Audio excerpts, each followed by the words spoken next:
ኢየሱስ በአባቱ እግዚአብሔር ነው በእናቱ ሰው ነው ስትል ሰማውና ይላሉ። እኔ ሳምለው እነሱ የሚሉትን ነው ያልኩሽ። መጽሐፍ ኦኬ፣ ምን ማለት ነው? በአባቱ እግዚአብሔር ነው ማለት በእናቱ ሰው ከሆነ እንደዛ እንደሚባለው የእግዚአብሔር ልጅ እግዚአብሔር ነው ማለት ነው ወይስ? የእግዚአብሔር ልጅ እግዚአብሔር ነው፣ የሰው ልጅ ሰው ነው። ሰውና እግዚአብሔር ነው ሁለቱ። አሁን ለምሳሌ የድመት ልጅ ድመት ነው አይደል? በቃ እንደዛ ማለት ነው። የአይጥ ልጅ አይጥ ነው ማለት ነው። የእግዚአብሔር ልጅ እግዚአብሔር ነው። እግዚአብሔር ነው። እግዚአብሔር የሰው እናት ምንድን ናት? ሰው ናት። የድመት እናት ምንድን ናት? ድመት። የእግዚአብሔር እናት ምንድን ናት? የእግዚአብሔር እናት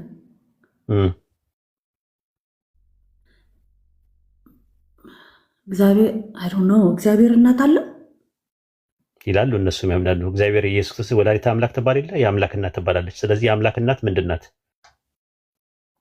ሰው። ለምን የሰው ልጅ ሰው ነው፣ የአይጥ ልጅ አይጥ ነው፣ የድመት ልጅ ድመት ነው፣ የውሻ ልጅ ውሻ ነው በሚለው ያዥውና ከዛ ደግሞ የውሻ እናት ውሻ ናት፣ የድመት እናት ድመት ናት፣ የሰው እናት ሰው ናት። የአምላክ እናት ምንድን ናት? አምላክ። ስለዚህ ማርያም አምላክ ናት ብለሽ ጠይቂያቸው። ያስኬዳል? የሰው ልጅ ሰው ነው፣ የጦጣ ልጅ ጦጣ ነው፣ የድመት ልጅ ድመት ነው፣ የአይጥ ልጅ አይጥ ነው። የእግዚአብሔር ልጅ ምንድን ነው? የአምላክ ልጅ ምንድን ነው? የአምላክ ልጅ አምላክ ነው። ሉቃስ 3:38 ላይ አዳም የማን ልጅ ነው ይላል? የማን ልጅ ነው ይላል? ሉቃስ 3:38 ላይ አዳም የእግዚአብሔር ፍጡር ነው፣ የእግዚአብሔር ልጅ ይላል። የእግዚአብሔር ልጅ ይለዋል። ስለዚህ አዳም የእግዚአብሔር ልጅ እግዚአብሔር ከሆነ አዳም ምንድን ነው? እግዚአብሔር ነው። ኢዮብ ምዕራፍ 38 ቁጥር 7 ላይ መላእክት የማን ልጆች ናቸው? እግዚአብሔር። ስለዚህ መላእክት ምንድን ናቸው? እግዚአብሔር ናቸው። በቃ እንዲህ አይነት ነገር ሎጂኩ አያስኬድም ነው ለማለት የፈለገው። ኦንቶሎጂካሊ ከወሰድሽው አደጋው ብዙ ነው፣ መዘዝ ይዞ የሚመጣው።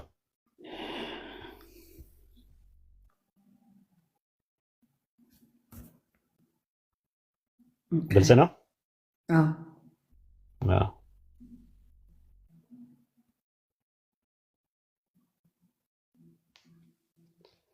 ማርያም ወይ እኔ ወለድኩት አንቺ ታቀፍሽው አለ እንትና ሲናገር ዚቅ ላይ ቅዱስ ያሬድ በዚቁ ምን አለ? ማርያም ወይ እኔ ወለድኩት አንቺ አቀፍሽው አለ ራሱ ማለት ነው።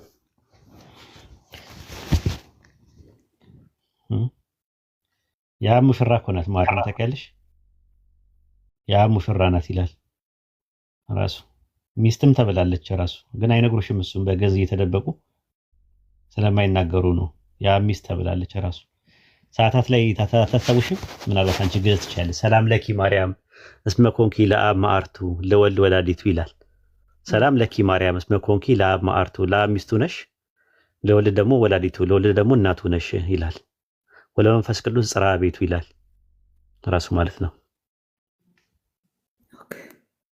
ሰላም ለኪ ማርያም እስመ ኮንኪ ለአብ ማዕርቱ ለወልድ ወላዲቱ እያሉ ነው የሚናገሩ ማለት ነው ራሱ ማለት ነውና በእነዚህ አይነት መልኩ እንትን ይላሉ። መልክ በእንተ እግዝእትነ ለምተረገ ሥጋኪ ይላል። ሰላም ለኪ ማርያም ለአብ ማዕርቱ ስብሐት ይላል። መጽሐፈ አርጋኖን ምዕራፍ 1 ቁጥር 10 ላይም የአብ ሙሽራ የምትሆን የእመቤታችን ምስጋና ለመጻፍ እንድጀምር ይላል። የአብ ሙሽራ ናት ወልድን የወለደችለት ማለት ነው። እንትናም ቱርቱሊያም እንደዛ ነው። ሞኖጎሚ የሚባለው መጽሐፍ ላይ ምዕራፍ 8 ላይ እንደዛ ነው የሚናገረው። ማርያም ሁለት ነገር ናት አለ። ወዝ ቦዝ ቨርጂን ኤንድ ዋይፍ ኦፍ ዋን ሃዝባንድ፣ ድንግልም ናት እና ደግሞ ለአንድ ባል ሚስት ናት ይላል። ብዙ አለ። እያወቀን ነው ጸጥ የምንለው ስሜታቸው እንዳይጎዳ እንጂ እነሱ የሚሉትን ውስጥ ለውስጥ እየተደበቁ የሚሉትን ካወጣ ነው መቀባበሪያም የለንም። አንዳንዴ ለህሊና ለሰው ህሊና ስለምንጠነቀቅ ነው። እምነታቸውን ነካብን ምናምን ብለው ዘራፍ እንዳይሉ ነው። በቀል ምናምን እንዳያስቡ ተከባብረን እንድንኖር ከሚለው እንጂ እኔ ብዙ ነገር ነው ማቀው፣ የእነሱን ጉድ ማለት ውስጥ ለውስጥ ማቀው ነገር ማለት ነው። ከዚህ ስሜታቸውን ይጎዳዋል።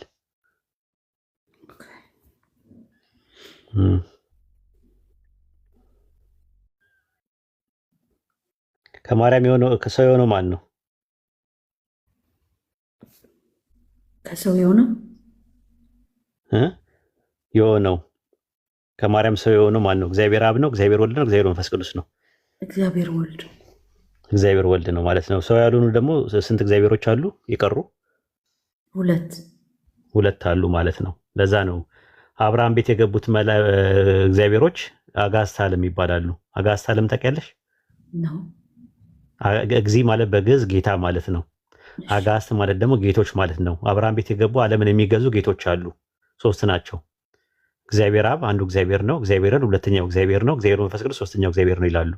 ሐምሌ 7 ለሚከበረው የሥላሴ ዓመታዊ በዓል ዋዜማ ላይ ሐምሌ 6 ላይ እንዲህ የሚል እንትን አለ።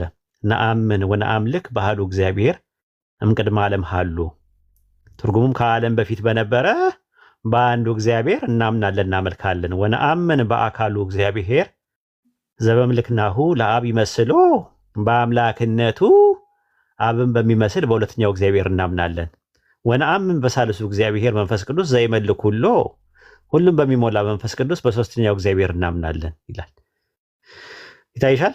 በአንዱ እግዚአብሔር እናምናለን። አንዱ እግዚአብሔር ማን ነው? አብ። ሁለተኛው እግዚአብሔር ማን ነው? ወልድ ካሉ እግዚአብሔር። ሳልሱ እግዚአብሔር ሶስተኛው እግዚአብሔር ማን ነው? መንፈስ ቅዱስ ብሎ ነው ያስቀመጡት ማለት ነው። እና ምናልባት እየዋሻው ነው እኔ እስቲ እናዳምጣቸው።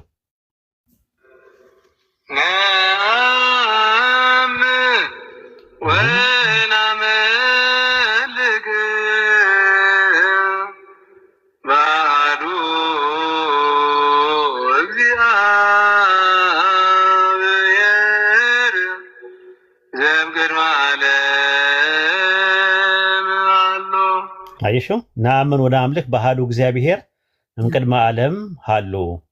ዓለም ከመፈጠሩ በፊት በአንዱ እግዚአብሔር እናምናለን እናመልካለን። አንዱ እግዚአብሔር። ተመልከች፣ ቀጥል። ወነአምን በካልኡ እግዚአብሔር ዘምልክናሁ ለአብ ይመስሎ። በሁለተኛ ምን ይላል? ወነአምን በካሉ እግዚአብሔር፣ በሁለተኛው እግዚአብሔር እናምናለን። ዘምልክናሁ ለአብ ይመስሎ፣ አብን በሚመስል በሁለተኛው እግዚአብሔር እናምናለን አለ።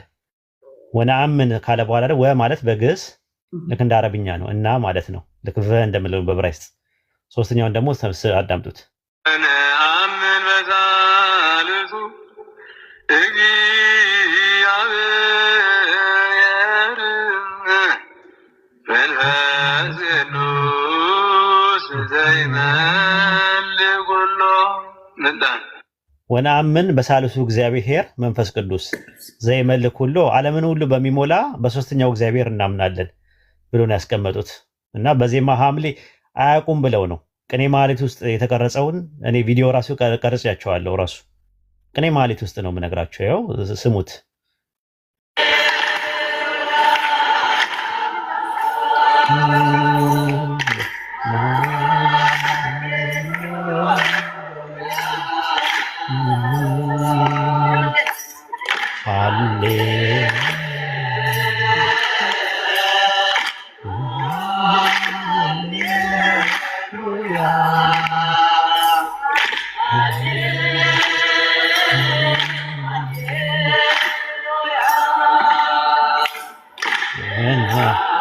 ወነአምልክ በአሐዱ እግዚአብሔር ወነአምልክ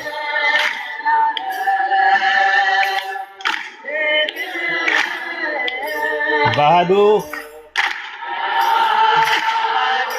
እግዚአብሔር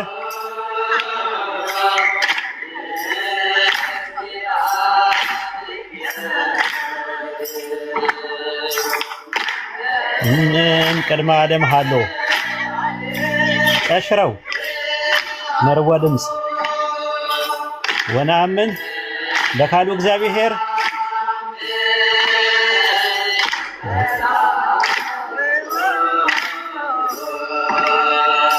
የበላኩ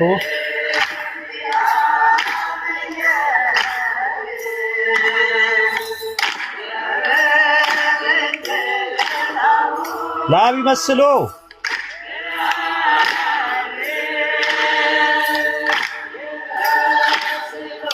ወነአምን በሳልሱ እግዚአብሔር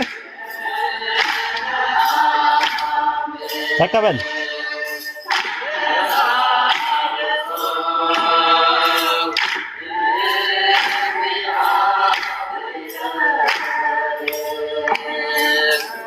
መንፈስ ቅዱስ ዘይመልክ ሁሉ ተቀበል።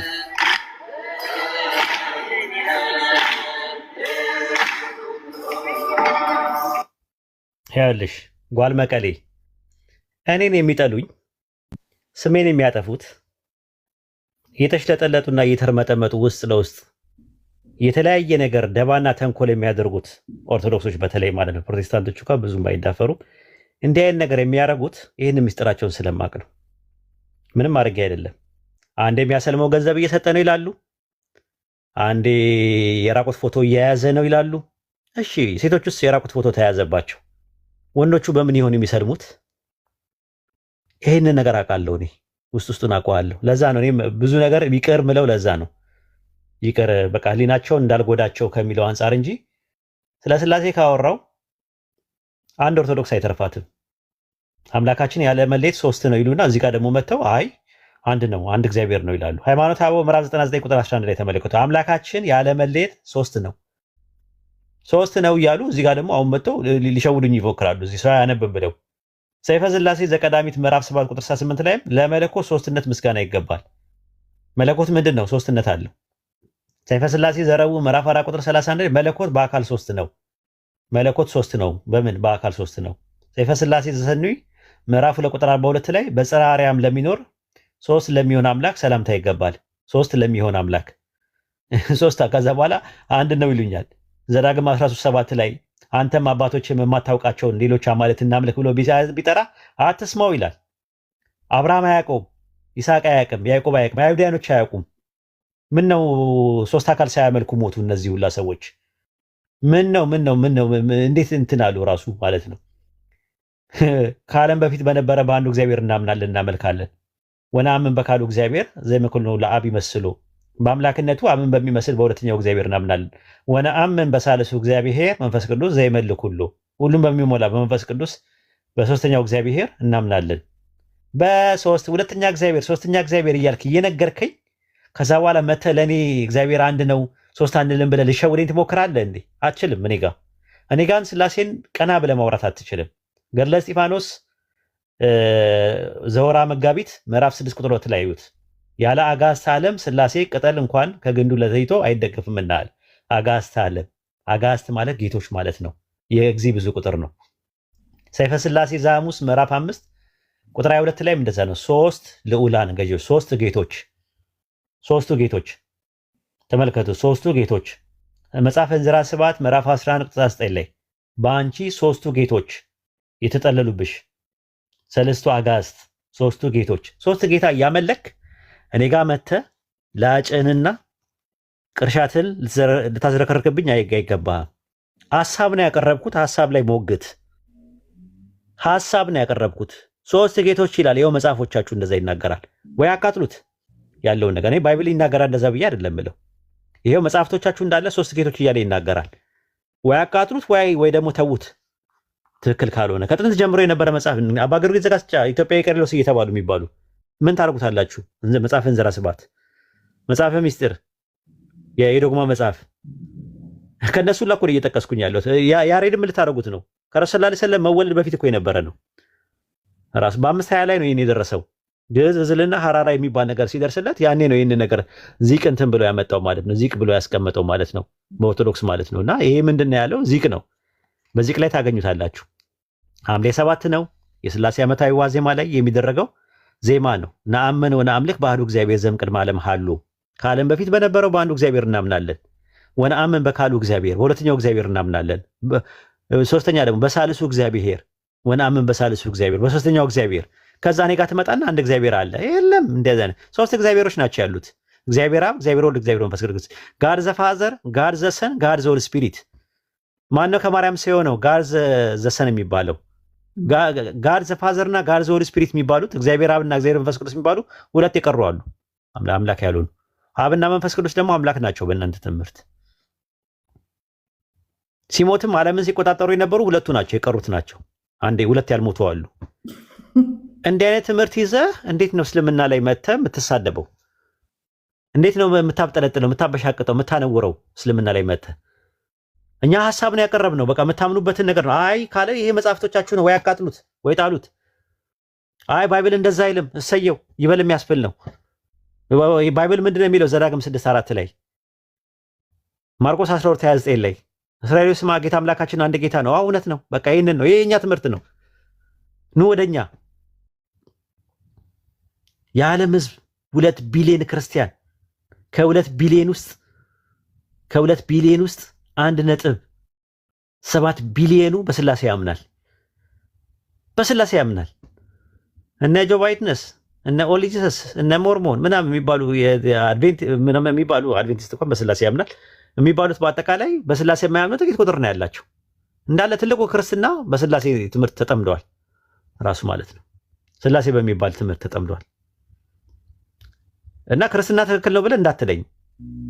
ሶላ ስክሪፕቸር ነኝ ትላለህ ለጊዜው፣ ባይብል ብቻ ነው የምንቀበለው ትላላችሁ። ግን ክርስትና የሚለውን ቃል በ110 የአንጾኪያ አግናጢዮስ ነው ለመጀመሪያ ጊዜ ክርስትና ብሎ ሲሰየመው ኮይንድ ያደረገው።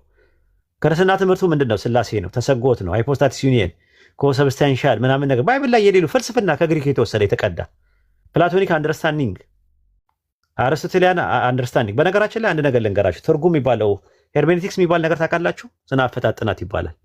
ሄርሜስ የሚባል አምላክ አለ ታውቃላችሁ? ሄርሜስ ሜርኩሪ ይባላል በሮማያኖች። ሄርሜስ የሚባለው መሀል ላይ ነው፣ ተርጓሚ ነው፣ እየመጣ የሚያስተረጉም ነው። ራሱ ከሰማይ እየመጣ ያስተረጉማል ራሱ የሄርሜስ የሚባለው ማለት ነው። እና ሄርሜኔቲክ የሚባለው ነገር የመጣው እሱ ነው። ኢቨን አተረጓጉማቸውም ራሱ ፕላቶኒክና አርስቶቴሊያን የሚባል ናቸው። የአርስጣጣሊስና የአፍላጦን የሚባል ነው አተረጓጉማቸው ራሱ ያለው ማለት ነው። ሄርሜስ የሚባል አምላክ አለ በደንብ ብታዩት። እና አንገሎስ የሚባለው ነው ስሙ ራሱ ማለት መልአክ ይባላል ራሱ ማለት ነው። እና መልአክ ይባላል። ያ መልአክ መጥቶ ምንድን ነው የሚያደርገው? ሄርሜስ የሚባለው በሮማ ሜርኩሪ ይባላል። ሄርሜኒዮስ የሚባለው ተርጓሚ ማለት ነው ራሱ። ሄርሜኔቲኮስ ማለት ስነ አፈታት ጥናት የሚሉት የአማልክቱ ተርጓሚ ነው እና መልእክተኛ ነው። አማልክቱ ሲልኩት አንጌሎስ ይባላል እሱ ራሱ። ወንዱ የዜኑስና የማያ ልጅ ነው ራሱ። አንጌሊያ ትባላለች ሴትዮዋ ደግሞ የምትላከዋ ሴቷ የዜኑስና የሄራ ልጅ ናት። በጣም ዱርዬ ነበረ ይሄ ዜኑስ ብትመለክ። ዜኑስ ማያንና ሄራን ያገባው። ከማያ ማንን ወለደው? ሄርሜስን ወለደው ራሱ። አንጌሊያን ደግሞ ከማን የወለዳት? ከሄራን የወለዳት ራሱ ማለት ነው። እህቱ ናት ለአንጌሎስ። አንጌሎስ ደግሞ ማን ነው? ሄርሜስ የሚባለው ማለት ነው። መልአክ ነው፣ መልእክተኛ ነው ማለት ላይ። ሄርሜቲክስ የሚባለው ነገር ከዛ ነው የመጣው ማለት ነው። ኤስተርን ትራዲሽን አሌክሳንድሪያ የሚባለው ትራዲሽን ራሱ የፕላቶኒክ አንደርስታንዲንግ ነው ያላቸው ኢንተርፕሬት ሲያደርጉ የግሪኩ ማለት ነው። አንጾኪያ ትምህርት ቤት ውስጥ ደግሞ የዌስተርኖች የሚባሉት ደግሞ ትምህርት ቤት ውስጥ ደግሞ ያለው የአርስቶትል ነው ራሱ የያዙት። አተረጓጎማቸውም የእምነቱ ስራቸው የበቀለው ነገር ከአይሁድ አይደለም የበቀሉት። እነዚህ ከፓጋን ነው፣ ግሪክ ወሮም ነው ራሱ እንትን ያሉት ማለት ነው። አልጎሪካልም አክቲቭ ፓሲቭ ኢንፋሊቢሊቲ ምናምን የሚባል ትምህርታቸውም እንዳለ አጠቃላይ የተወሰዱት ከግሪክ ነው የተወሰዱት። ከዛ የበቀሉ ናቸው ራሱ ቸርች ፋዘርስ የምትሏቸው አብዛኛውን። እና እዛ ውስጥ የነበረው ነው ትራዲሽን ይዘው ብቅ ያሉት እና ከክርስቶስ ትምህርት ጋር የቀየጡት ከሐዋርያ ትምህርት ጋር የቀየጡት ማለት ነው። ይህን ይመስላል ጓል መቀሌ። አመሰግናለሁ። ለፈለፍኩብሽ መሰለኝ ዛሬ ልክ አይደለሁ። አይ የመጨረሻ ጥያቄ አሁን ለምሳሌ በቃ እሱ ገብቶኛል ትክክል። እና አባ ተክለ ሃይማኖት እና አምና አረጋዊና እና ቅዱስ ጊዮርጊስ ከባይብል ውጭ ናቸው ማለት ነው።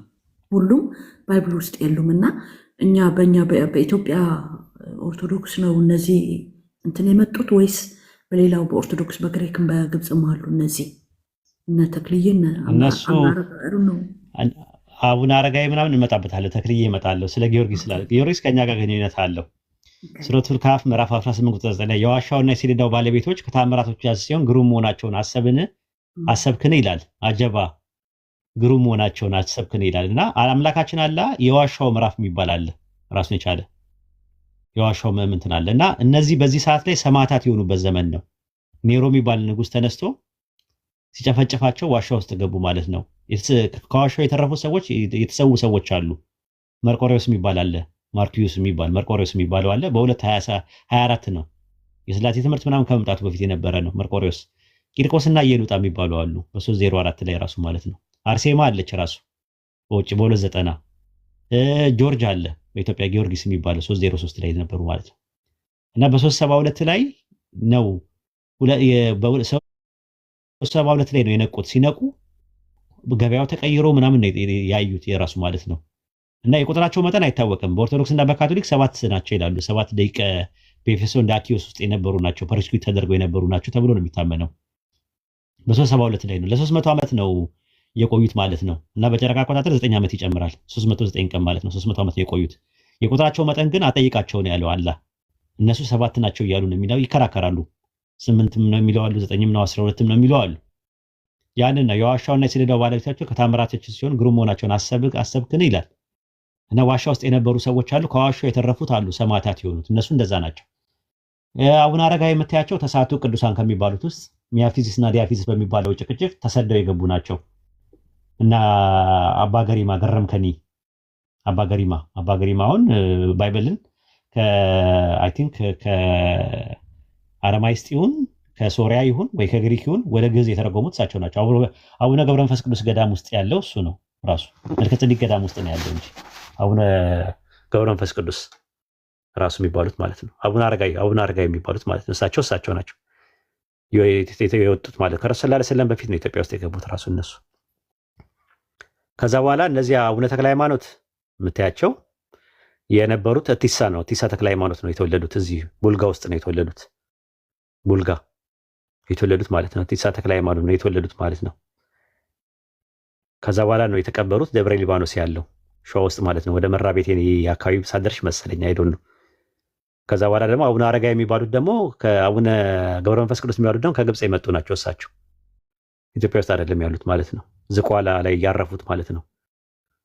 እነዚህ ነገሮች አሉ። እነዚህ በኋላ ላይ የመጡ ናቸው። ራሱ እንትናም የሚባል አለ ራሱ የመነን አለ ራሱ ገብረ ክርስቶስ የሚባል አለ ራሱ ገብረ ክርስቶስ የሚባል አለ ራሱ ገብረ ክርስቶስ። የሰፈሩ ጠፋኛውን የሰፈር ነበር ገብረ ክርስቶስ የሚባለው ታስታውሳላችሁ? እሱ ደግሞ ቆማጣ ነበረ፣ ተቆምጦ ነበረ፣ ሙሽራ ነበረ። ገብረ ክርስቶስ ሰፈሩ የት ነበረ? አየር ጤና መስፈር አንድ ጠፋኝ ሰፈሩ። አሁን እዛ ነው እንትን የሚባለው ገብረ ክርስቶስ አለርት ያለበት ቦታ ላይ የአዲስ አበባ ልጅ የለም። ዘነበ ወርቅ ነው። ዘነበ ወርቅ ያለው ማለት ነው ገብረ ክርስቶስ እሱ ማለት ነው። ዘነበ ወርቅ በዛ እና ዛ እንትን ነው እና እንዲህ አይነት ነው ትምህርታቸው። ጓል ዘመቀሌ that was helpful አመሰግናለሁ በጣም ኡስታዝ። ኦኬ እሺ ዱካ ምንድን ነው? ምን አድርጉ ነው የምትለን? ከማስተማር ውጭ ምን አደረግን?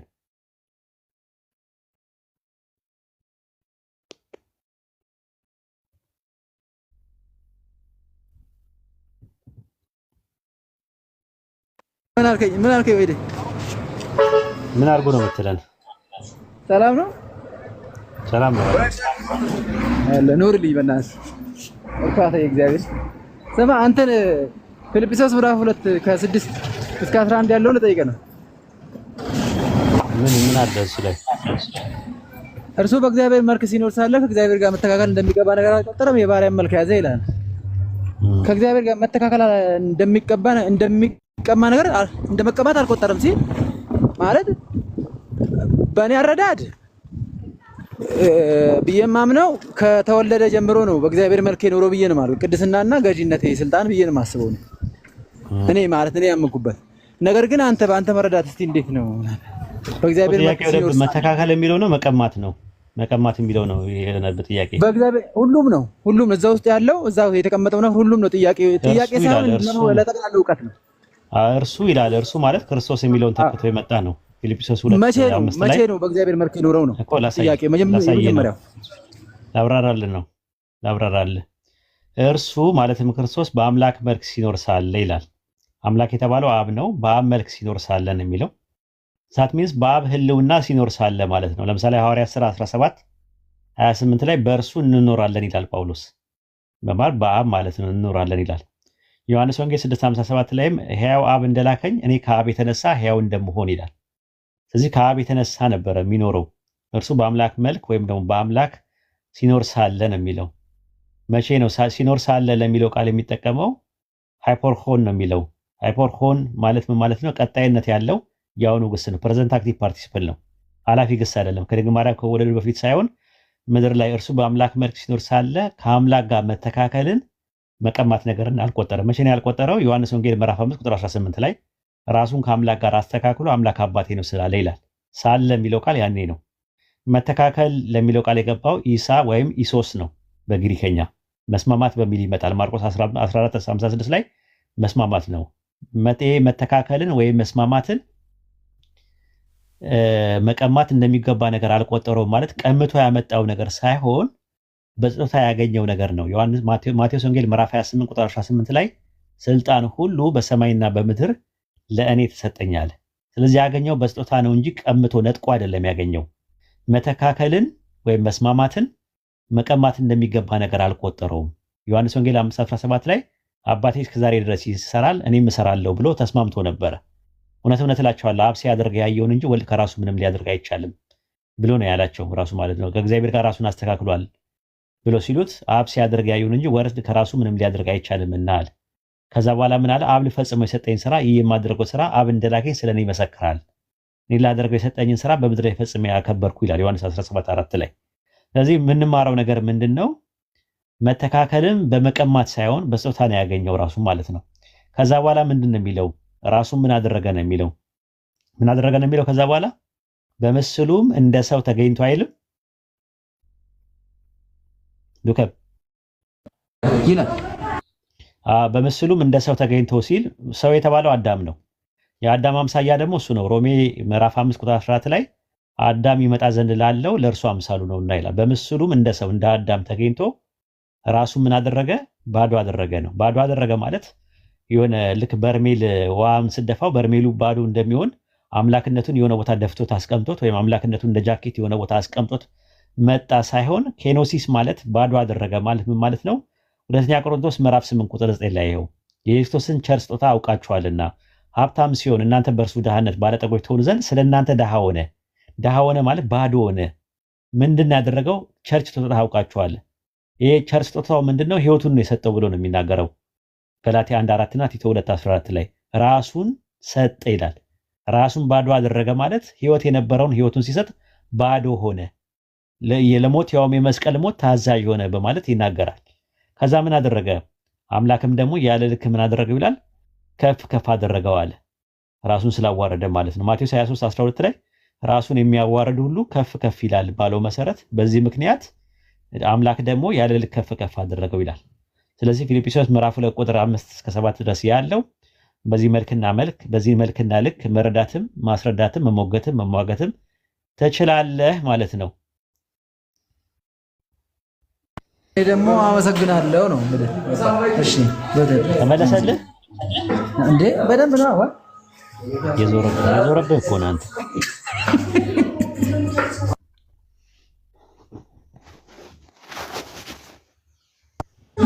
ምንድን ነው የዞረብኝ? ጥቁር ዶሮ የዞረብህ እኮ ነው።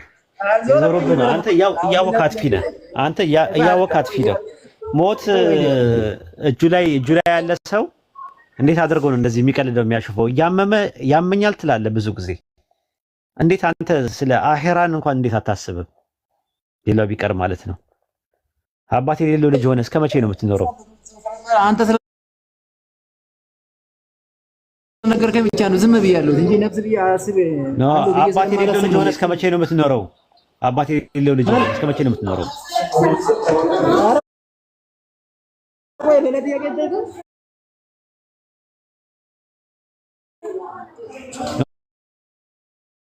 አባት የሌለው ልጅ እስከ መቼ ነው የምትሆነው ነው ጥያቄው እኮ።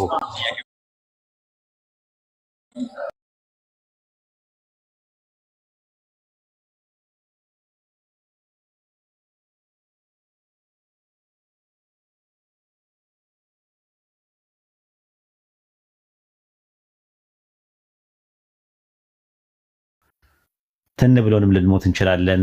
አደጋ ደርሶ ልንሞት እንችላለን። በእጃችን ምንም የተያዘ የተጨበጠ ነገር የለም። ስለዚህ በተቻለ አቅም ቶሎ ብሎ በንስሐ ወደ አላህ መመለስ ነው። ክርስቲያኖች።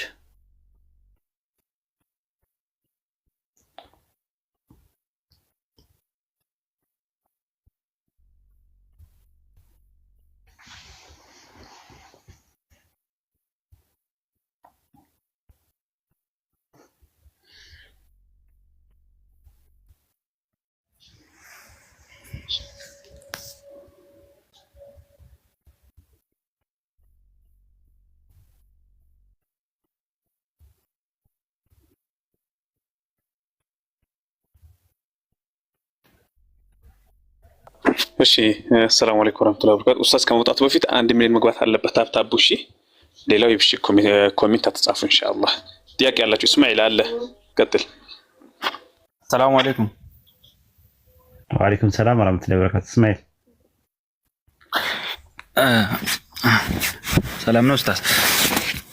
አላህ አልሐምዱሊላህ። አንተ ለቀደም ስትጽፍ የነበረው ጥያቄ ቢጠይቅ ብሎ ካታረገ ገኝሙ ያልከው? አረ እኔ አሁን ነው የገባሁት። ኦኬ አንዱ ሲል ነበረ እስማኤል የሚባል ሰው ጥያቄ ጠይቅ ብሎ ካታደርገኝም ምናምን ይላል ሳክስ ሲያደርግ ማለት ነው። ወይድ ብሎክ ያደርጋል ተብሏል እንዴ? እንትማሩ ነው የሚፈለገው። እሺ ቀጥል እስማኤል። እኔ መጠየቅ የምፈልገው ስለ ራእይ ዮሐንስ ነውና እሱ ከሌሎች መጽሐፍቶች ለምንድን ነው እንደዚህ የተለየ የሆነው? አነጋገሩ ማለት ነው። ብዙ ራእዮች ነበሩ እኮ ራእይ ዮሐንስ ብቻ አይደለም ያለው። የጴጥሮስ ራእይ የሚባል ነበረ፣ የጳውሎስ ራእይ የሚባል ነበረ፣ የይሁዳ ራእይ የሚባል ነበረ። ብዙ ናቸው። የፊልጶስ ራእይ የሚባል ብዙ ናቸው የነበሩት፣ ወደ 17 ነበሩ። ከዛ ውስጥ ራሱ እሱም ተቀባይነት አልናገኘውም። ጎርጎርዮስ ዘዜናዙ፣ ጎርጎርዮስ ዘኑሲስ፣ የቂሳርያው አውሳቢዮስ አጠቃላይ አይቀበሉትም ነበረ።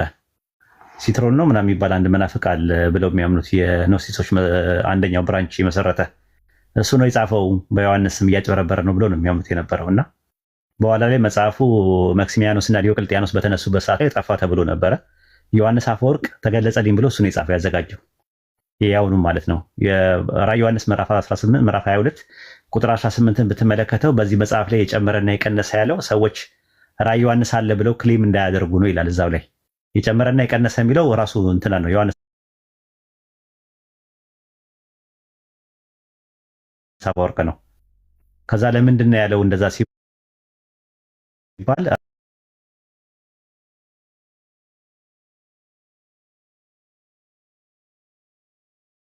ዮሐንስ አፈወርቅ የሚባለው ነው የሚያወራው ያንን ማለት ነው። እና መጽሐፉ አጨቃጫቂ ነው። እኔ ግን ወላሂ አንድ ነገር ምን ደስ እንደሚለኝ ታውቃላችሁ? ቁርአን ስለ ራዕየ ዮሐንስ ቢያወራ ኖሮ ለምንድን ነው እንደዚህ የሚያወዛግቡ ነገሮችን ቁርአን የማያወራው? ያለ ቃል መሆኑ የምታውቁት በዛ ነው። እንደው መኮረጅ ካለበት ከራዕየ ዮሐንስ አይኮረጅም? ለምንድን ነው ቁርአንና ሐዲስ ላይ ረሱል ሰለላሁ ዐለይሂ ወሰለም በሐዲስ ላይ አላህ በቁርአን ላይ ስለ ራዕየ ዮሐንስ ያነገሩን? ማለት እንትን ከሆነ ማለት ነው ከተኮረጀ ላይ ቀር ማለት ነው። አሁን እኮ በጣም አወዛጋቢ መጽሐፍ ነው። የመጽሐፍ ማርቲን ሉተር አይቀበለውም፣ ዚዊንግሊ አይቀበለውም፣ ካልቪን አይቀበለውም። ተመልከቱ እንግዲህ ማለት ነው። እነዚህ ሁሉ አይቀበሉትም። አወዛጋቢ መጽሐፍ ነው ተብሎ መጽሐፉ ማለት ነው። ለምንድን ነው አወዛጋቢ የሆኑ ነገሮች ቁርአን ላይ የማይኖሩት ባይብል ላይ የሚያወዛግቡ? ለምንድን ነው? በጣም የሚገርመኝ ፓርት ነው። አሁን ሐማ የሚባለው የመርደኪዮስ መርዶክዮስ ሊያስገድል የነበረው ሐማ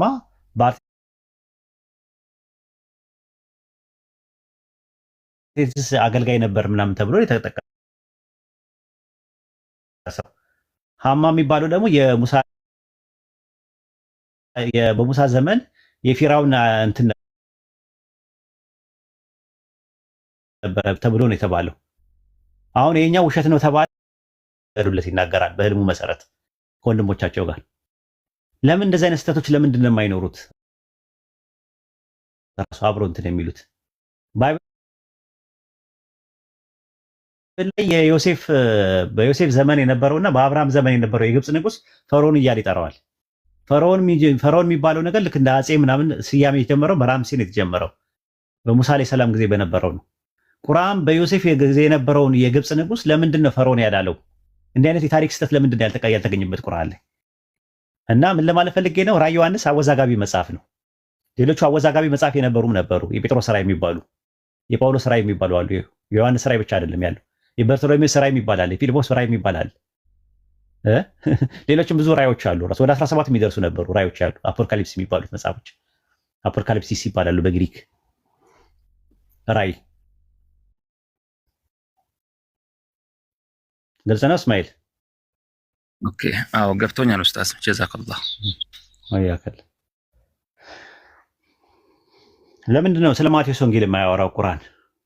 የማቴዎስ ወንጌል የማርቆስ ወንጌል እያለ የማያወራው ለምንድን ነው እኮ? ለምን አላወራም? ጉዳዩ በእናንተ እጅ ያለውን ወንጌል እያለ አላህ በቁርአን እንጂል እያለ የሚያወራው የነ ማቴዎስን የማርቆስን ምናምን ቢሆን ኖሮ የማርቆስ ወንጌል የማቴዎስ ወንጌል እያለ ለምን ቁርአን አይጠቀምም? ስለ አንድ ወንጌል ነው የሚያወራው። ስለ አንድ ወንጌል ነው የሚያወራው። አዲሱ መደበኛ ትርጉም አዲስ ኪዳን መግቢያው ላይ እንደዛ ነው የሚለው። ሊቃውንት እነዚህ አራት ወንጌሎች የጋራ ምንጭ አላቸው። የጋራ ምንጫቸው በአንድ ወቅት የነበረ መጽሐፍና በኋላ ላይ የጠፋውን መሰረት አድርገው ነው። እሱን ያዙልን፣ ሳይቀላቀል ያዙልን። እሱን ማቴዎስ ማርቆስ ከመባለው ከመምጣቱ በፊት የነበረው ወንጌል እሱ አለ። እሱን ያዙልን። እሱ ነው ካላ ዘንድ የወረደው።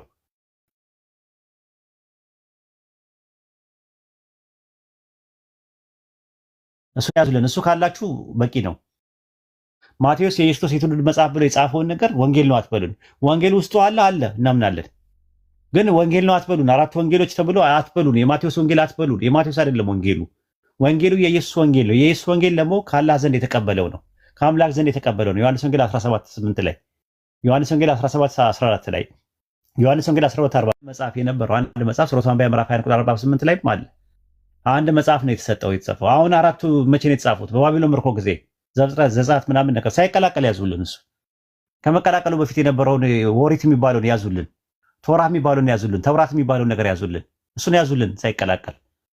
ወደ 5 ሳይከፋፍሉት በፊት የነበረውን ያዙልን። እሱን አሁን ኦሪት በእነዚህ በአምስቱ መጽሐፍት ውስጥ ኦሪት በውስጡ አለ። መለኮታዊ ቅርታ አለ።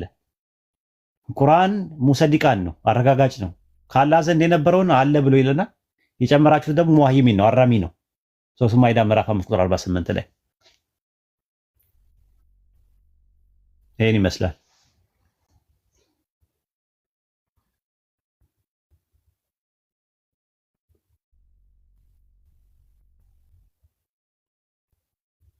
እሺ ኮሜንቱ ክፈቱትና መግባት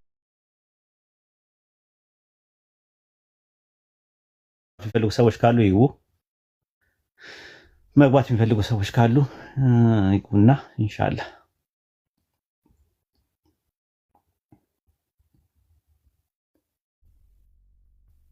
ኡስታዝ ዙሁር ሰግጄ ልመለስ። እሺ አዛን ብሏል። እኛ ጋር ኢንሻአላህ አላህ ይቀበላችሁ።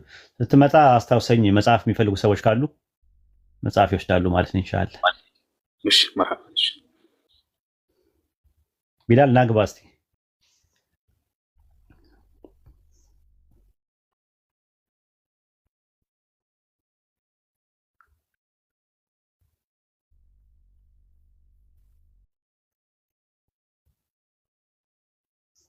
ቢላል ናግባ አንዳንድ አሳየኝ እስቲ።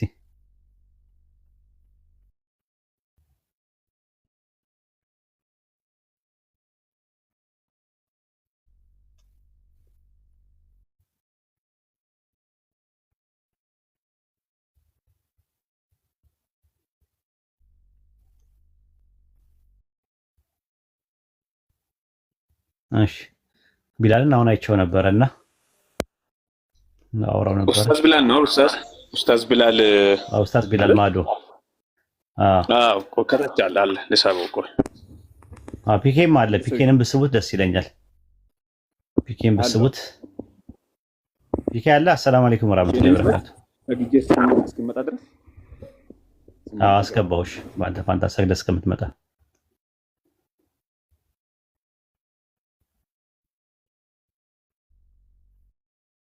ያስረክባል ሁሉ ነገር ማለት ነው። ራሱ ምን ያደርጋል? ቁጥር 24 ላይ በኋላ መንግስቱን ለእግዚአብሔር ለአባቱ አሳልፎ በሰጠ ጊዜ አለቅነት ስልጣናትን ኃይል በሻረ ጊዜ ፍጻሜ ይሆናል አለ። ሁሉን ከእግሩ በታች አስገዝተዋል። ነገር ግን ሁሉ ተገዝተዋል ሲል ሁሉን ካስገዛለት በቆም መሆኑ ግልጥ ነው። ሁሉ ከተገዛለት በኋላ ግን ሁሉ በእግዚአብሔር ሁሉ በሁሉ ይሆን ዘንድ በዚያን ጊዜ ልጁ ራሱ ሁሉን ላስገዛለት ለእግዚአብሔር ምን ይላል? ይገዛል ይላል። ምን ይላል? ይገዛል። በዚያ ቀን ነው የሚገዛው። ራሱ ኢየሱስ ራሱ ይገዛል። በቃ ስልጣኑን ሙሉን ያስረክባል። ከዛ በኋላ አማላጅ ተማላጅ ዋጋ የለውም። ትንሣኤ ቆሟል። ቅያማ ቆሟል። ምን ያደርጋል? ልመና ማለት ቢለምንልሽ ምን ቢልልሽ ምንም ጥቅም የለውም። ታዲያ ኢየሱስ ሰማይ ላይ አሁን ማንን ነው አምላኬ የሚለው? እንዳደነግጪ ራዕይ ዮሐንስ ምዕራፍ 3 ላይ ተመልከች። ሰማይ ላይ ሆኖ አምላኬ የሚለው አካል አለ።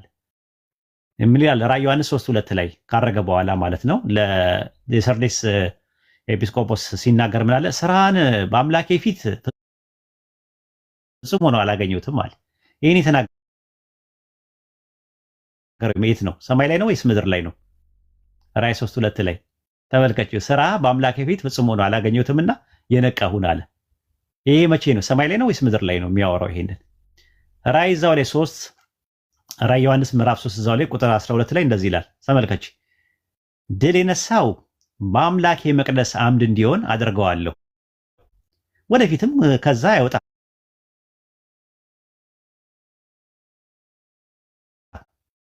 የአምላኬ ስምና የአምላኬ ከተማ ስም ላይ ራዕይ ዮሐንስ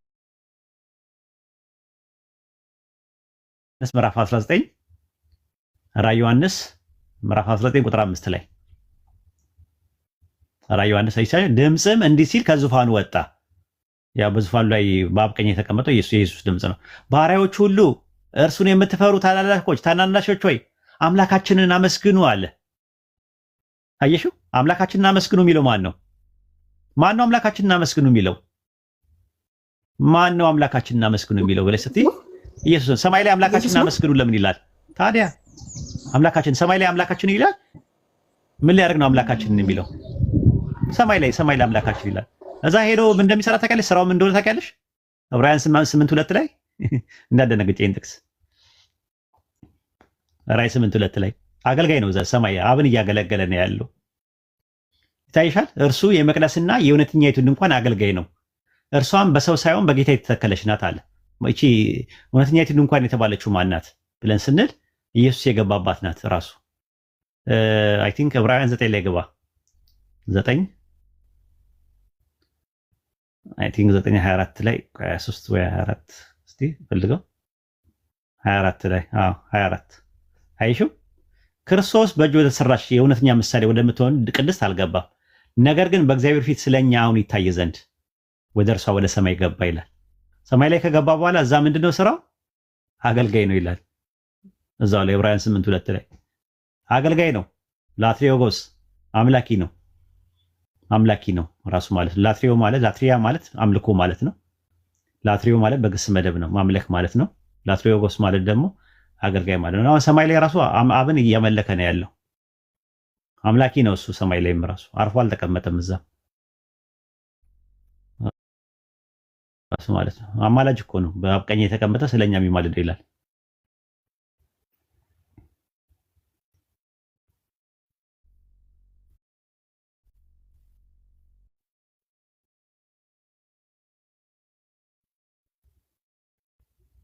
ይፈራዋል ደግሞ አብን። አምልኮ ነው አይደል? እንትን ዕብራውያን 5:7 ላይ እግዚአብሔርን ስለመፍራቱ ተሰማለት ይላል። ዕብራውያን 5:7 ላይ እግዚአብሔርን ስለመፍራቱ ተሰማለት። ይፈራዋል። እግዚአብሔርን ይፈራ ነበር። ተቋዋ ነበረው። ፈሪሃ እግዚአብሔር ነበረው። በእናንተ ተቋዋ ነበረው። ኢሳይያስ 11 ላይም እንደዛ ነው። ደስተኛ ነው ኢየሱስ። በማን ነው ደስተኛ? እግዚአብሔርን በመፍራት ደስታው ነው ያለ። ኢሳይያስ 11 ላይ ማለት ነው። እግዚአብሔርን በመፍራት ደስታው ነው ያለ ራሱ። ኢሳይያስ 11:1 ላይ ከእሴ ግንድ በትር ይወጣል፣ ከስሩም ቁጥቋጦ ያፈራል፣ የእግዚአብሔር መንፈስ ያርፍበታል፣ የጥበብ የማስተዋል የምክር የኃይል መንፈስ፣ እግዚአብሔርን የመፍራት መንፈስ ያርፍበታል። እግዚአብሔርን በመፍራት ደስታውን ያያል። ኢየሱስ ደስተኛ የሚሆነው እግዚአብሔርን ስለሚፈራ ነው። እግዚአብሔርን ስለሚፈራ ነው። መፍራት ደግሞ ማለት አምልኮ ነው።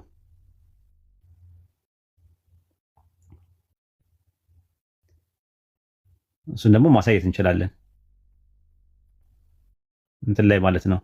ይህ ሕዝብ በከንፈሩ ያመልከኛል የሚለው ማቴዎስ ወንጌል ምዕራፍ 15 ግባ።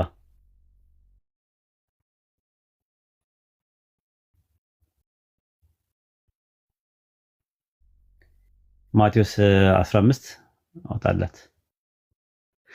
ይሄ ማቴዎስ ወንጌል ምዕራፍ 15 ላይ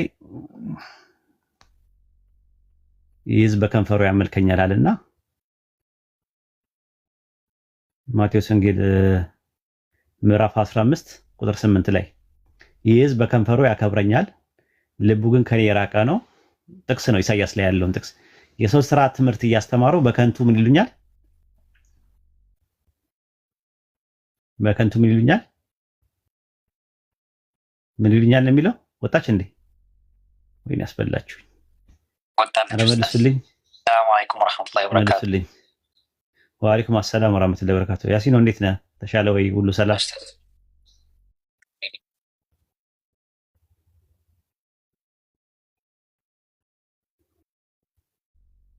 ዘንድሮ ሐኪም ሆነናል እኔና ያሲን ነው። እኔም መርፌ ያዛለሁ፣ እሱ ይወጋል እየወሰደ በታፋ በምን በመቀመጫ በምን እያደረገ አንዳንዴ እግር ላይም ይወጋል። ጉድ ነው።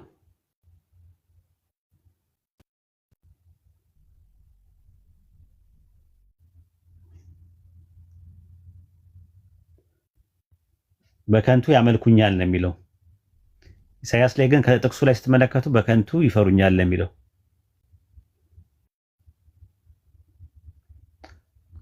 ትንቢተ ኢሳያስ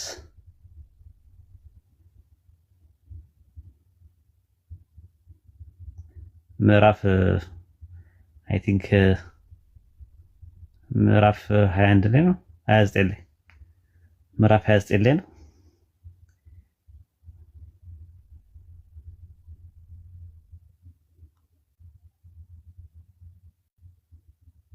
ሀያ ዘጠኝ አይ ቲንክ 13 ላይ መሰለኝ። ቆይ አዎ ቁጥር 13 ላይ 29 13 ላይ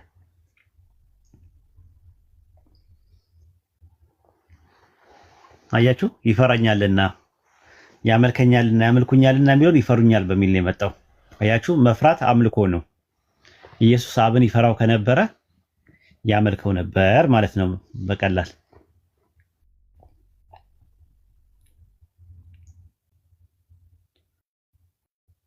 ስትወጋት ትንሽ እንትን ብላታል እንዴ? ጫን ብላታል እንዴ? አሰኑ መርፌውን ተጠንቅቀህ ነው አይደል የወጋት? ዶዝም ከላይ ከላይ ባት ይሆናል። ቀስ እያልክ ስትል ቀስ ብለህ መጀመሪያ አለስልስ የሆነ አልኮል ምናምን አድርገህ ጠረቅ ጠረቅ አድርገላት።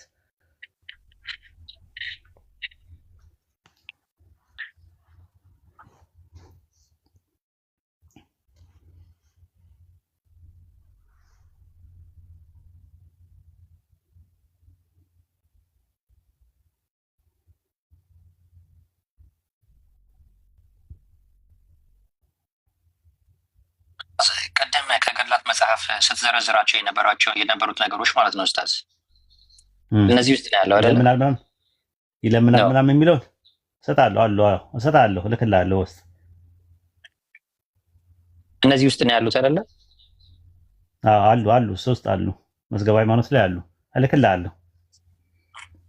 አስታውሰኝ፣ ሪማይንድ አድርገኝ ኢንሻአላህ። ዛ ሰው ላስገባ የሚጠይቅ ሰው አንድ ቁጥር ይጻፍ እስኪ ጊዜ ካለ። እሺ ኢንሻአላህ። እኔም ማግኘት የምትፈልጉ ሰዎች አድሚኖችን ማናገር ትችላላችሁ። ግድ አይደለም። እኔም ማግኘት የምትፈልጉትን ነገሮች ማድረግ የምትፈልጉትን ሰለምቴዎች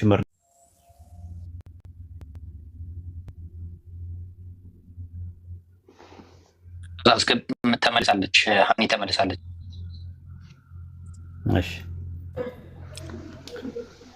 ሀኒ ተመለሽ። ሰላም። አዎ ተመለስሻለሁ። በጣም ሰላም። እሺ ያዩ ጥቅሱን ያዩ ማቴዎስ 15 ላይ ያለው ማቴዎስ 15 እና ኢሳያስ 29 13 መጀመሪያ ያጂ። እሺ ሰላም እንዴት ናችሁ? ቆይ አታቋርጥ፣ መጀመሪያ እንጨርስ። ዲሲፕሊን መጀመሪያ ተማሩ እስቲ። ማቴዎስ 15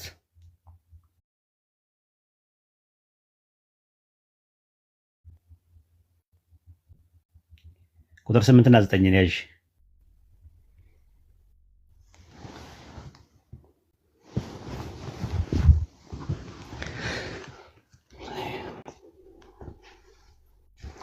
ያዡ ጥቅሶችን ያዣቸው። ሄማውስ እስቲ አስተምረን ስለ ሳሊቬሽን። ሰላም ብያለሁ። እንዴት ነህ? ኖ እኔ ስለ ሳሊቬሽን ላስተምር ወይም ማስተያየት ልሰጥ አይደለም።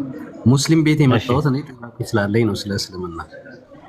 ጠይቅ፣ ችግር የለውም። ማለት ጥያቄ ጠይቅና መልስ። ባለፈውም ራሱ ጠይቄ ጥያቄን ሳልጨርስ አስወጣችሁኝ። አይሮን ነው የሆነ ነገር አድርገህ ሊሆን ይችላል።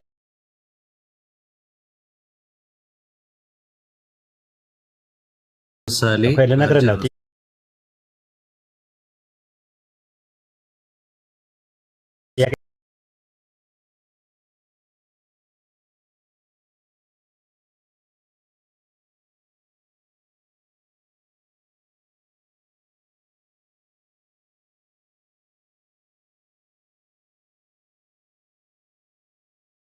ወደው አይደለም ማለት ነው።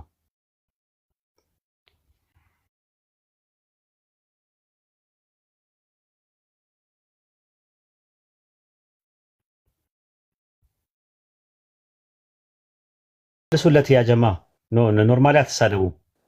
የምትሳደቡ ከሆነ ሚውት ትደረጋላችሁ። እናንተ አንድ ሰው ከባለገ በቃ ባለገ ነው። አትመልሱለት። እናንተ መልስ አትስጡት። መረጋጋት አልቻለም ራሱ ማለት ነው። የመጀመሪያው ጥያቄ ሲመታበት ወደ ሌላ ነገር እየተያዘ ዝም ብሎ ሰንሰለታማ እየተደራረበ ነው። ልመልስለት ደግሞ አታውራ ነገር አልጨረስኩም ምናምን ይላል። ይሄ እንደዚህ ገተታ ብዙም አዋጭ አይደለም ራሱ። እኔ እንደውም በቃ ልረዳ ላግዝህ ነበር የመጣሁት የነበረው። እንግዲህ መታገዝ ካልፈለግ ያሳዝናል። አትመልሱ፣ አትመላለሱ። አድሚኖች ካሉ ከተሳደበ ሚውት ያደርጉታል እነሱ፣ ካልተሳደበ ሚውት አታደርጉት፣ ተዉት። እሺ ቀጥይ ሃኒ።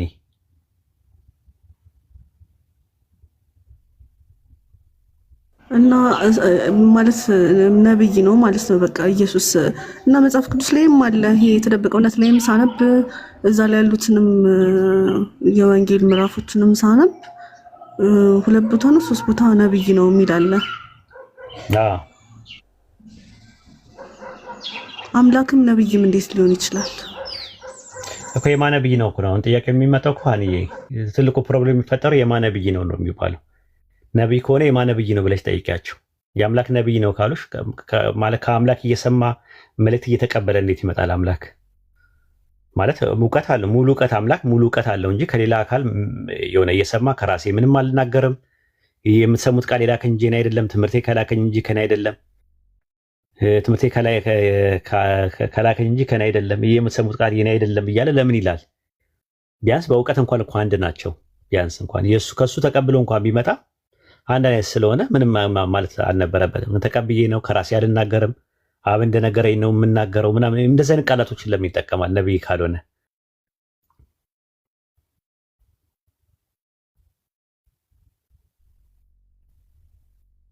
በጣም ከባድ ነው። ገባህ? እና እንደዛ ነው። ከባድ ነው፣ ከባድ ነው። እና እንደዚህ አይነት እንትን ከባድ ነው። ሌሎቻችሁ ማንም ሰው እንዲናገረው አልፈልግም። ኤማውስን እኔ ያስገባዋለሁ። እስቲ አንድ ድል እሰጠዋለሁ። ኤማውስ ግባ፣ ሰቢያ ያለው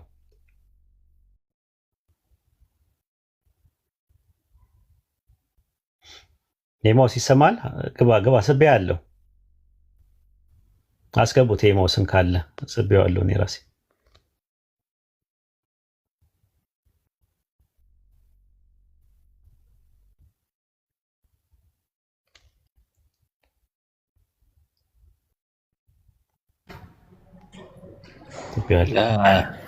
እሺ ልናገር። አትናገር፣ ዝም በል እስቲ። አሁን እኛ ስናወራ ትንሽ አሁን 1-2 ደቂቃ 3 ደቂቃ እስቲ ዝም ብለህ እስቲ ቁጭ በል። በቃ ደስ ይበል እስቲ። ተረጋግተህ እንደ ቤትህ ምናምን አይተህ ዝም ብለህ ተቀመጥና አዳምጠን እንደማመጥ ተናገረኝ አልፈልግም። አሁን እኔ መጠየቅ ቁጭ በል ትጠይቃለህ።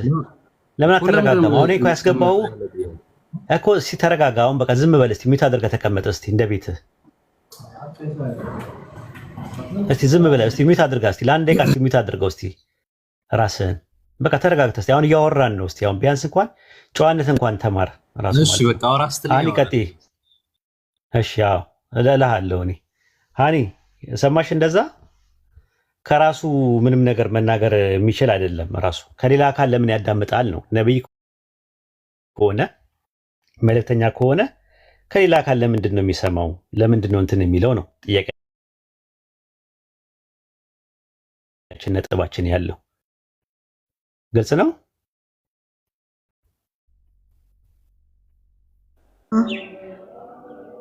አዎ። እና ከዛ አንጻር ነው የምናየው ማለት ነብይ ከሆነ ፊሽካው ተነፋ።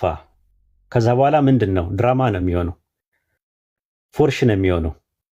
እንዴት ነው አንድ ነብይ የፈጣሪ ነብይ ከሆነ በኋላ ተመልሶ አምላክ የሚሆነው? ወይስ አምላክ የሚለው እንደ ሙሴ አይነት አምላክነት ነው? ሙሴ በፈርዖን ላይ አምላክ ነበር። ኦንቶሎጂካል አይደለም፣ ፈንክሽናል ነው። ከዛ አንጻር ነው የሚታየው። ወጣ ኤማውስ ትዕግስት የለህም እኮ ራሱ። እኔ አንድ ደቂቃ እንድትረጋጋ ነው የፈለኩት የነበረው። ለምን እንደምትወጣ አይገባኝም። በቃ ካላወሩ ያቁነጠንጣቸዋል። በቃ ሰላም የላቸውም ራሱ። ለምን እንደሆነ አላውቅም። አሁን አንድ ደቂቃ 2 ደቂቃ ስጠኝ ልጅቷን ላዋራት አልኩ። መታገስ አልቻልክም፣ ወጣ። እሺ ቀጥይ። ያኔ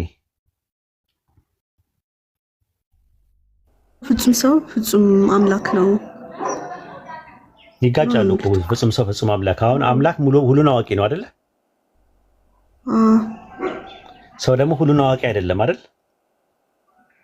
አዎ። ኢየሱስ ፍጹም አምላክ ፍጹም ሰው ነው ማለት ኢየሱስ ሁሉን አዋቂም ነው ሁሉን አላዋቂም ነው ያስኬዳል?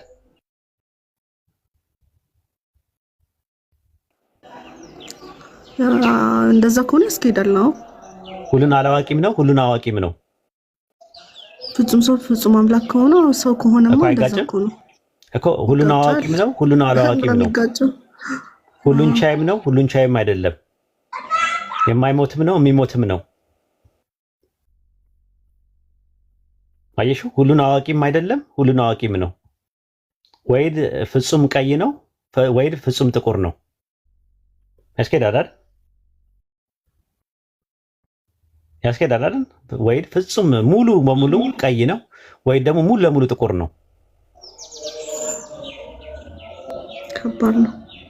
ከባድ ነው እንደዛ ማለት ነው። እና ይጋጫል፣ ግጭት ነው ራሱ ኮንትራዲክሽን ነው። እንደሆነ ልንገርህ በቃ ማለት እጄን ራሱ በጣም እንትን እያለኝ ነው፣ እየተንቀጠቀጠ ነው እጄ ራሱ። በቃ መስለም ነው። ተዘጋጅና ለቀጣይ ስቴፕ ኢንሻአላህ ዱአ አድርጊና ሰሞኑን በደንብ አጥነተሽ ሻሃዳ ትይዣለሽ።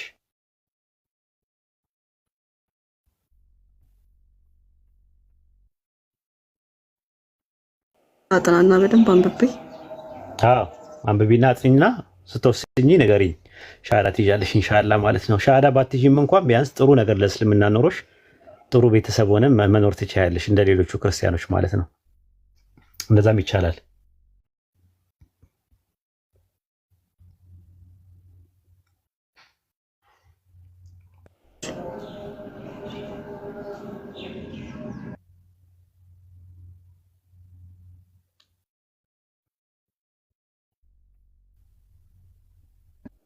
አንድ ጥያቄ አለኝ ማለት ነው። እና እኔ ባልሄድ ግን አጽናኙ አይመጣም የሚለው ማንን ነው ማለት? ከዛ በኋላ የመጣ የለም። ማንን ነው እንደዛ ሊል የቻለው? የመጣ የለም። አንዳንድ እንትኖችም ደግሞ ሙስሊሞችም ደግሞ ወይም አንተ መጽሐፍ ላይም ሳነብም የሚለውም ነቢዩን መሐመድ ነው። ምክንያቱም ከራሱ አይናገርም የሚሰማውን ይናገራል ይላል። ተራራውን የሚመጣበትን ቦታ ምናምን መጽሐፍ ቅዱስ ላይ ያለው እና ነቢዩ መሐመድ የሚመጣበት እንትን ተመሳሳይ ነው። ሁለተኛው ሌላ አጽናኝ ይሰጣቸዋል ነው ያለው ዮሐንስ ወንጌል ላይ ሌላ አጽናኝ ይላል። ሌላ አጽናኝ ማለት መጀመሪያ ማጽናኝ አለ። ሌላ አስተማሪ ይመጣል ብዬ ስል የሆነ አስተማሪ ነበር ቀደም ብሎ።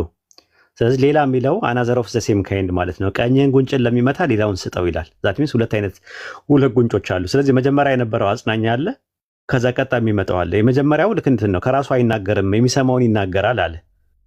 ኢየሱስ ከራሴ አልናገርም ብሎ እየሰማ የነገረን ወንጌል አለ። ይሄ ሁለተኛው አጽናኝ ሲመጣ ግን ከፈጣሪ እየሰማ የነገረ ምን ነገር አለ?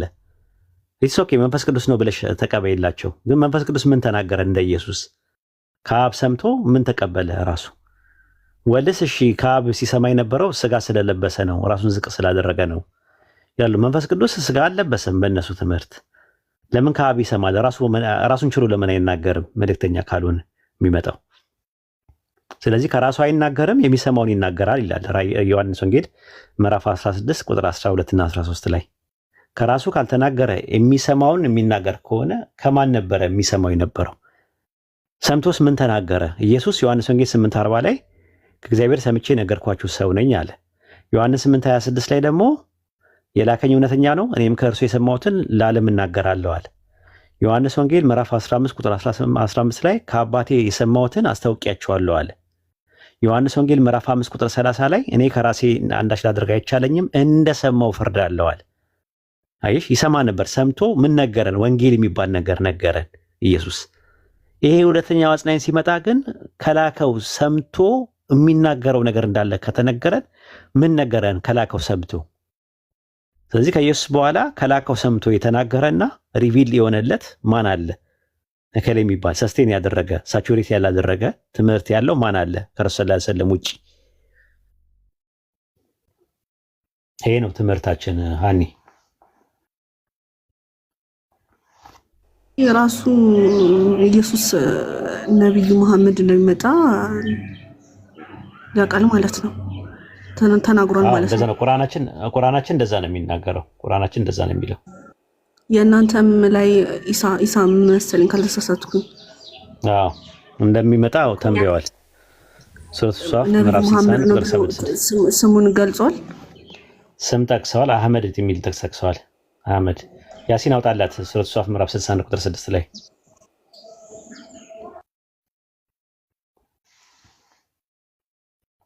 አውጣላት።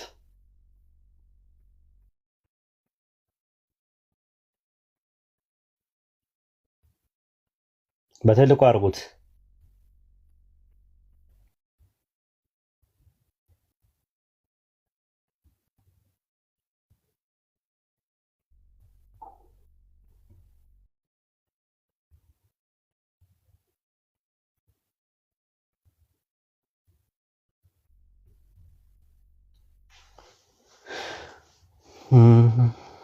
ምዕራፍ 61 ቁጥር 6 ላይ ይታይሻል። ምዕራፍ 61 ቁጥር 6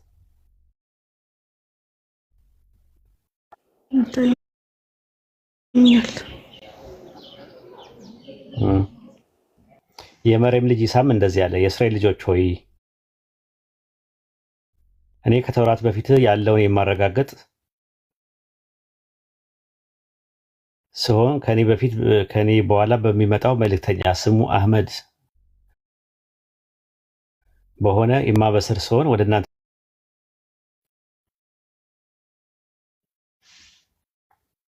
እዚህ የስም ልዩነት ነው እንጂ አህመድ የሚል ነብይ እኮ አልመጣማ። አህመድ እኮ ረሱል ሰለላሁ ዐለይሂ ወሰለም ናቸው። 5 ስሞች አሉኝ ይላሉ። 5 ስሞች አሉኝ ብለው ይለው ስማቸው ነው።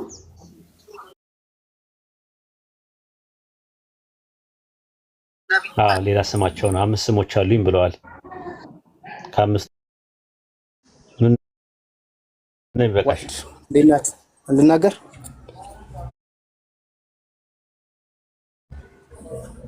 ምኑ ነው የሚበቃሽ?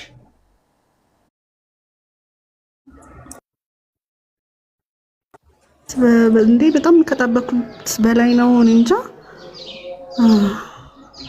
አህመድ የሚለውን ነገር ላሳይሽ የሐዲስ ማስረጃዎች ልስጥሽ ብዬ እኮ ነው። ኢማም ሙስሊም ላይ ነው ያለው። ረሱል ሰለላሁ ዐለይሂ ወሰለም ምን ብለዋል? 5 ስሞች አሉኝ ብሎ የተናገሩበት አለ። 5 ስሞች አሉኝ ብለዋል። ከ5ቱ ስሞች ውስጥ አንደኛው አህመድ ነው ራሱ ማለት ኢማም ሙስሊም ላይ ማለት ነው። አይ ቲንክ ጥቅሱ ልስጥሽና ያዡ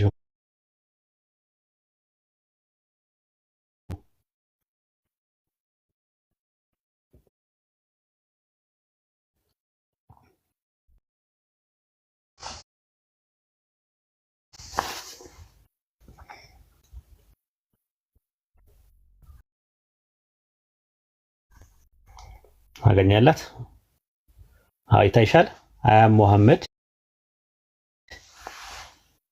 አያም አህመድ አያም አልማሂ ይላሉ። ከዛ በኋላ ደግሞ አያም አሽር እያሉ ይናገሩ። 5 ስሞች የጠቀሱት ምን አሉ? እኔ ሙሐመድ ነኝ፣ እኔ አህመድ ነኝ፣ እኔ ያ ከክህደት ሊያጠፋ የምገስጽ ማሂ ማሂ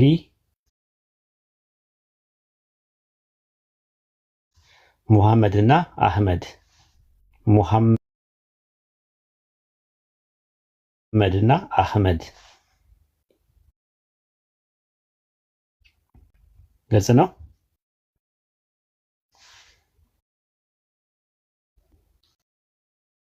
እሺ ትረጂ ቁጭ ብለሽ እንትን እሺ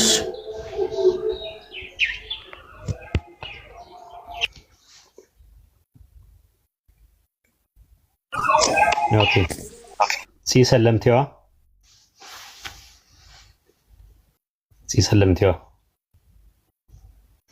ኦኬ አሚን ቀጥልሽ ሶሪ እሺ እንዴት ናችሁ ሁላችሁም?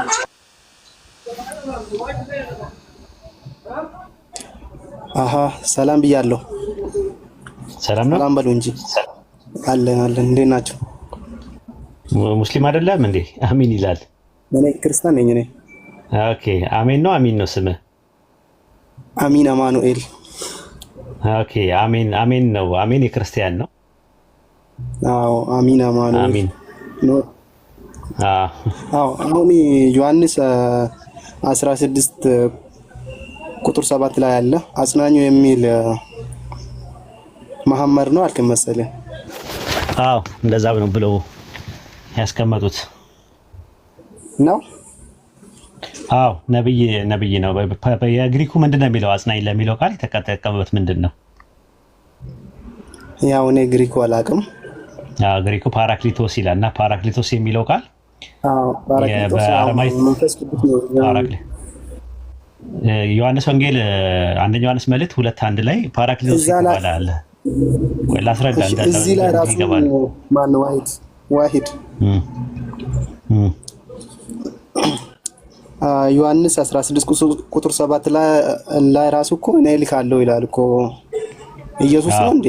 እሱ ነው የሚልከው አብ ነው እንደዛ የሚለው ላስረዳ ነበረ ግን አልፈለክም መሰለኝ። ቆንጆ አድርጌ ላስረዳ ነበረ። እሺ ያው ተናገርና እኔ እሰማለሁ። ችግር የለም። ያው መጀመሪያ አጽናኝ የሚለውን ቃል ስንጨርስ ከዛ በኋላ ሌሎቹን ቃሎች ደግሞ ቀስ እያልን እንደገና ደግሞ ልካለሁ የሚለው አብ ነው ብያለሁ። እኔ እንደዛ ላልኩበት ደግሞ ማስረጃ ማቅረብ አለብኝ። እስቲ ሐሰን አንደኛ ዮሐንስ መልእክት ምዕራፍ 2 ቁጥር 1 ላይ ያወጣለት። አንደኛ ዮሐንስ መልእክት ምዕራፍ 2 ቁጥር 1 ላይ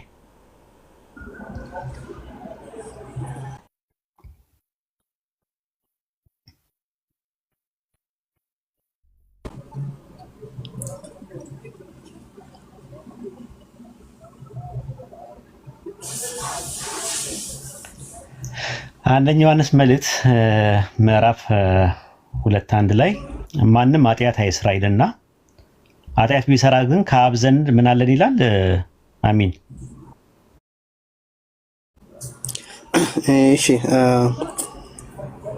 ልጆቼ ሆይ ኃጢአትን እንዳታርጉ ይህንን እጽፍላችኋለሁ። ማንም ኃጢአትን ቢያደርግ ከአብ ዘንድ ጠበቃ አለን ነው። እርሱ ጻድቅ የሆነ ክርስቶስ ኢየሱስ ነው ይላል። አዎ ግሪከኛው ምን ይላል? ፓራክሌቶን ነው ይለዋል። ኢየሱስን አውጣለት ሐሰንዬ።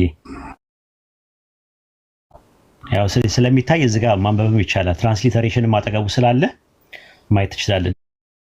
ደግሞ ታችም ያሉት ደግሞ እየተማሩም ስለሆነ ታገስ። እሺ ምንም ነገር እንትን ሲሆነው ወደ ሰፊውን ወደ ባሻቱን እሺ ለመማር ስለሆነ ጊዜ አለ፣ ሰፊ ጊዜ አለ። ትጠይቃለህ። ምንም ነገር ጠያቄ ሳትጠይቅ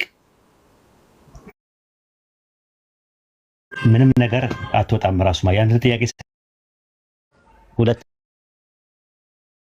ላይ አንደኛ ዮሐንስ መልእክት 2:1 ላይ ጠበቃ ለሚለው ፓራክሊቶስ የሚል የለ።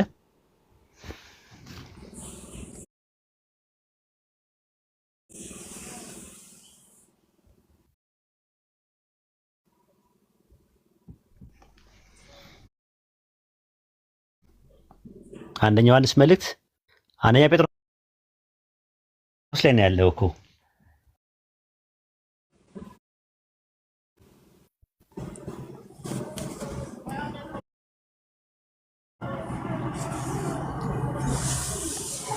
ይታያል። መጀመሪያ